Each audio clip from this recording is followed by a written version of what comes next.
baca syair rumit tapi lucu nih. Terus ini syair apa kisah? Udah dengerin aja, HP-nya taruh, dengerin buat temen tidur aja.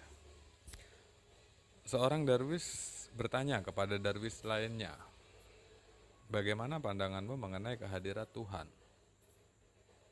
Aku belum melihat apa-apa, jawab si darwis temannya tadi. Tapi demi perbincangan ini akan kuceritakan kepadamu sebuah kisah. Kehadirat Tuhan itu ada di hadapanku, api di sisi kiri dan sungai yang indah di sisi kanan.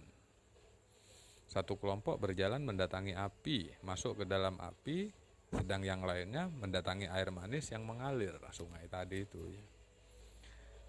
Tak ada yang tahu mana yang diberkati dan yang tidak. Barang siapa berjalan mendatangi api, muncul dengan tiba-tiba di permukaan sungai. Kepalanya muncul di permukaan sungai. Sedang kepala yang menyelam di balik permukaan air yang menceburkan dirinya ke dalam air adalah kepala yang muncul dari kobaran api. Merem aja bayangin. Kebanyakan orang berjaga-jaga agar tidak jatuh ke dalam api dan justru berakhir di dalamnya. Mereka yang mencintai air kenikmatan dan menjadikannya pujaan, mereka ditipu oleh pembalikan ini. Tipuan itu berlangsung lebih jauh. Suara api itu menyuarakan kebenaran dengan berkata, "Aku bukanlah api, aku adalah mata air. Datanglah kepadaku dan jangan mempedulikan percikannya." Jika engkau kawan Tuhan, api menjadi air bagimu. Engkau mestinya berharap memiliki 100.000 pasang sayap ngengat sebangsa nyamuk, sehingga engkau dapat membakarnya satu pasang setiap malam. Ngengat melihat cahaya dan masuk ke dalam api. Engkau harus melihat api dan mendatangi cahaya. Api bagi Tuhan adalah yang memakan dunia, sedangkan air adalah yang melindungi dunia, menyuburkan segala macam ya. Entah bagaimana masing-masing tampil sebagai yang lainnya. Di mata ini kini engkau memiliki apa yang kelihatan seperti air membakar, apa yang tampak seperti api, merasakan kelegaan besar berada di dalam. Rumit. Tapi dah agak lama nih. Tapi coba-coba ngarang-ngarang. Udah merem aja dah sambil buat nemenin tidur nih. Konon ada seorang darwis bertanya kepada darwis lainnya, bagaimana pendapatnya tentang kehadirat Tuhan. Dijawab oleh darwis lainnya, aku belum melihat apa-apa. Tapi demi perbincangan ini akan kuceritakan padamu sebuah kisah. Kehadirat Tuhan itu ada di hadapanku, api di sisi kiri dan sungai yang indah di sisi kanan. Diulang aja ceritanya yang tadi. Jadi kalau boleh ngawur-ngawuran, tapi selama uraian ini bisa bikin kita menjadi lebih baik, ya, buat aku sah, buat papa sah, nggak apa-apa itu.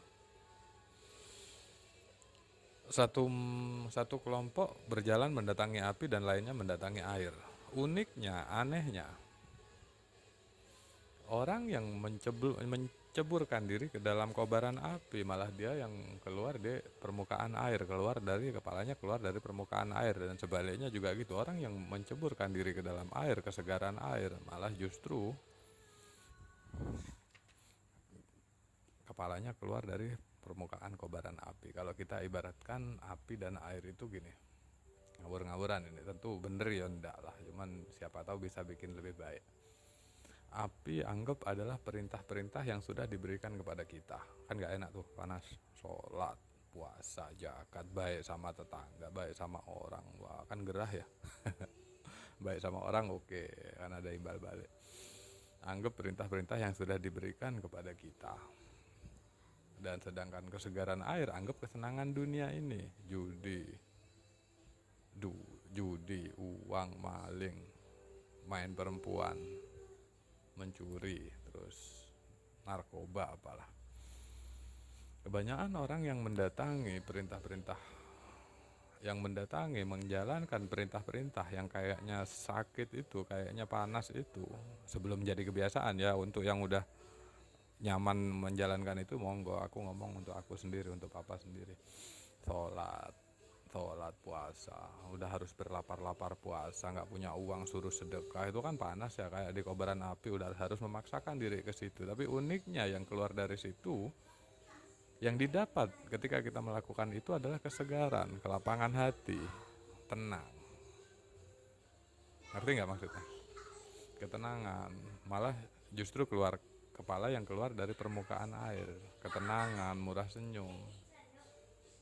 Dan sebaliknya, orang yang mencemplungkan diri ke dalam yang sebaliknya tadi itu, mencuri, judi, apa buat ini, mencuri, judi, main perempuan, atau menipu orang, minum minuman keras, mabuk-mabuk, kan happy, kayaknya seger awalnya. Ternyata di balik itu nggak lama itu hanya penderitaan yang didapat, pertengkaran, penjara, godain istri orang, jangan sampai, nggak boleh. Yang didapat pertengkaran, permusuhan, kantor polisi buat yang maling, dapat duit banyak, mengira mati-matian mencari duit sampai melakukan hal-hal yang salah. Terlalu mempercayai bahwa itu adalah kesegaran ketika kita memiliki uang banyak. Ya memang iya kayaknya, tapi justru kepala yang muncul dari permukaan api dengan melakukan hal-hal yang salah. Kira-kira sampai situ, kira-kira ngawur-ngawuran lah.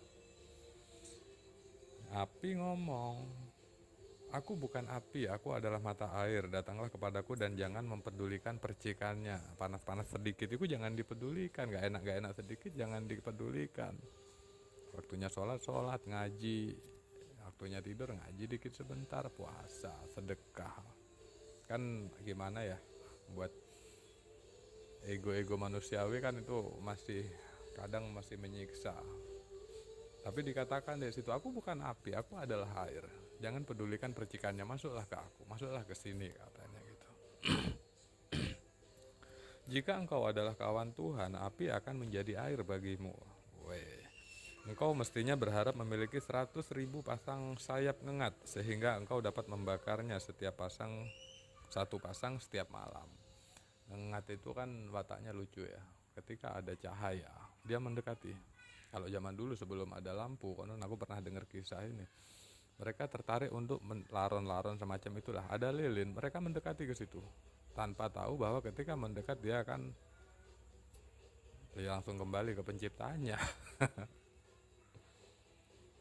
Tapi nggak tahu kalau yang soal itu lain lagi tuh. Apa yang kelihatan seperti api, air yang membakar, apa yang tampak seperti api merasakan kelegaan.